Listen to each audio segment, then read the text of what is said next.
नमस्कार जीवन जिज्ञासार एक नूतन परिवेश को आपण समस्त स्वागत। तेबे आज जिज्ञासा हेउची जेतेबेले कोनोसी मनीष मृत्युवरण करि थाए खास करके राति समय रे तो ता मृत्यु समय को केउ समय रे गणना करा जिवो। जिज्ञासार सरल समाधान पे आम सहित अछंती ज्योतिर्विद वास्तुविद डॉक्टर चित्तरंजन महापात्र। सर नमस्कार। जय जगन्नाथ। नमस्कार।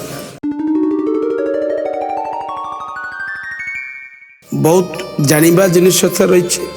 लोक दर्शक बंधु मानू यार सठिक तथ्य उपस्थापन आज आम कार्यक्रम माध्यम करवा जहाँकि भी जानवा सहायक हे। प्राय व्यक्ति विशेष बहुत द्वंद्व पड़ती और गाँव पंडित व्यक्ति विशेष मान गुरुजन व्यक्ति विशेष मान परामर्श नियंती कि आम कार्यक्रम माध्यम से द्वंद्व आज दूर करवा। प्रश्न रोचे गोटे व्यक्ति जदि रात्र समय मृत जाऊँ मरी जाऊँगी धरतु राति मरी जाऊँगी सेटा आम कौ दिन हिसाब करवा एवं जदि गोटे व्यक्ति भोर भोर मृत जाऊँगी सेटा कौ दिन हिसाब करवा। आम जो आमर जो शास्त्रीय मत अनुसार 10 दिन जो आम गणिकी दशहा कर्म नवम कर्म और एकादश कर्म द्वादश कर्म करिथाउ एटा बहुत गुरुत्व बहन करिथाई। सर्वप्रथमे यदि रातिर भोर 4टा भितर आम कहवा पूरा राति अच्छी 4टा भितर जोटा कि राति संध्या 6टारू राति 4टा भितर जो व्यक्ति मरी जाउछंती से जो दिन दिन थिला दिनर धरतु सोमवार दिनर 6टारू 4टा भितर जो व्यक्ति मृत जाउछंती मरी जाउछंती राति 4टा भितर से माने से सोमवार ही कैलकुलेशन करा जिवो। ता पूर्व दिन गणित करा जाय कि तार कर्म क्रिया धरा जीव। आपन के बैठे द्वंद्व कौन रहिला कोटा पर बेसी द्वंद्व रोची कोटा पर बेसी प्रश्न आसे जेतेबेले गोटे व्यक्ति भोर भोर अथ ठीक इयरली मॉर्निंग जोटा हम कहूचे पूरा सकाल हे नथिबो आमे ताकू भी आम शास्त्र अनुसार ब्रह्ममृत बोली कहबा ब्रह्ममृत बोली कहबा बा 4टारू 6टा मध्य 5टारू 4:30 साढ़े 6टा मध्य गोटे व्यक्ति यदि मृत जाऊँगी मरी जाऊँगी ता पूर्व दिन गणवा ना ता परदिन सकाल हिसाब करी गणिकी नेबा एटा बहुत गुरुत्वपूर्ण जिनिस अटे जोटा कि आम दर्शक बंधु मानू ए कार्यक्रम ध्यान सहकार आप शुणवे और देखिए जानीपर भी यार प्रकृत रहस्य कौन कौ दिन आम नेबा। देखंतु हिंदू शास्त्र अनुसार हिंदू पंजिका अनुसार सकाळर सूर्य उदय ठारू ता परदिन सकाळ सूर्य उदय गोटे दिन कैलकुलेशन करा जाए आम हिसाब गाणितिक हिसाब आम पंजिका हिसाब रे नहीं थाउ अर्थ आजिर सकाळ उदय को आसंता कालीर सकाळ उदय को गोटे दिन निया जाई थाए। जेतेबेले सेई समय भितर सूर्य उदय पूर्वर गोटे व्यक्ति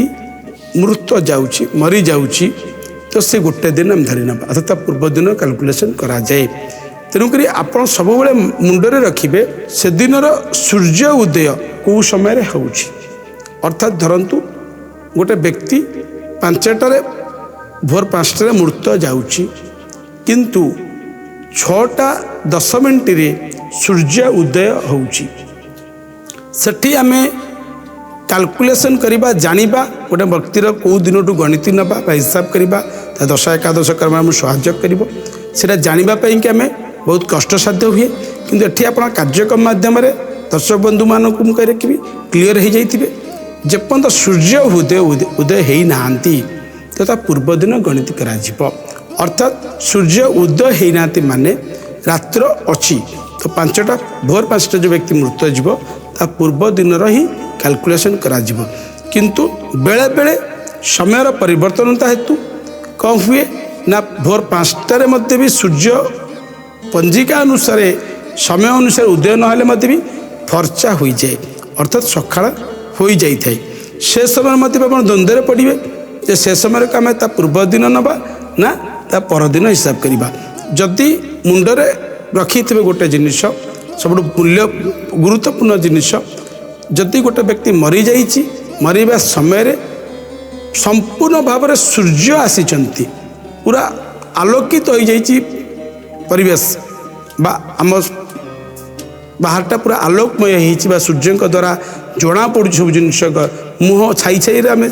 हिसाब नबानी जितेबाला सूर्य उदय पंजिकार समय अनुसार ना भी जदि लोकटी मरीची पूरा सूर्यंकर दृश्यमान होउची अथवा सूर्य आसी ना छायाटा आलोकित पड़ जाए पृथ्वी पृष्ठ में पड़ जाइए से समय ता परदिन हिसाब कहीं अंधार ना अथवा ता पूर्वदिन हिसाब कर यही प्रकार हिसाब से कैलकुलेसन करा जाई दशाह एकादश कर्म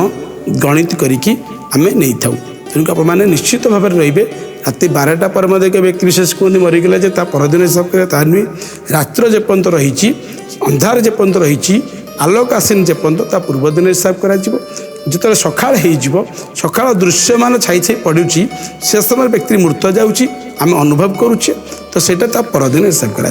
बहुत बहुत धन्यवाद सर एते सुंदर समाधान पाई तेबे निहाती भाव में दर्शक मानू भी जिज्ञासार सरल समाधान मिल पारि